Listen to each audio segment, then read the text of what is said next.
kıyı karadı. Hak tüyünün yakan odun neyleyin. Aşk havadan bağı ören gürüdü.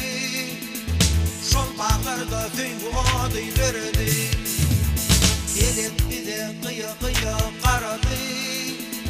Hak tüyünün yakan odun neyleyin. Kuşkadaşından fenden çıkan var mıdır? Tüymen tüyülmen geçin var mıdır? Hatam olsa ötün ey dost yarlarım. Hak tüyünün yakan odun neyleyin. Kuşkadaşından fenden çıkan var mıdır? Tüymen tüyülmen geçin var mıdır? Hatam olsa ötün ey dost yarlarım.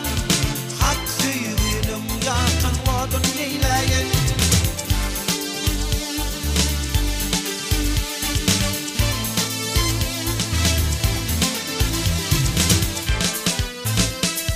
Dikensiz gül olmadı deyip durumsan, Övaydan ananmandır hiç zaman. Göz bilen görmedik kulağı deşip, hak tüyünün yakan odu açaçan.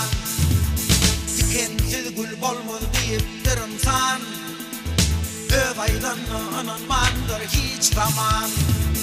Göz bilen görmedik kulağı deşip, hak tüyünün yakan odu açaçan. Kuşkadaşından fenden çıkan var mıdır? Tüymen tüyülmen geçin var mıdır? Hatam olsa ötün ey dost yarlarım. Hak tüyünün yakan odun neyleyin. Kuşkadaşından fenden çıkan var mıdır? Tüymen tüyülmen geçin var mıdır? Hatam olsa ötün ey dost yarlarım. Hak tüyünün yakan odun neyleyin.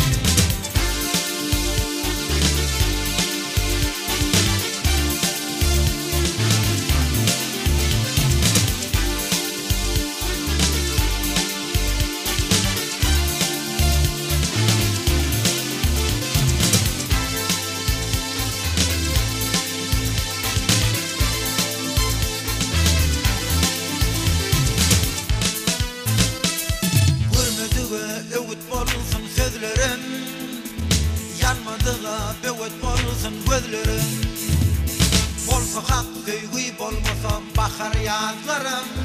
Diyen tüyün yakan odun neyleyin. Görmediğe öğüt olsun sözlerim, yanmadığa öğüt olsun gözlerim.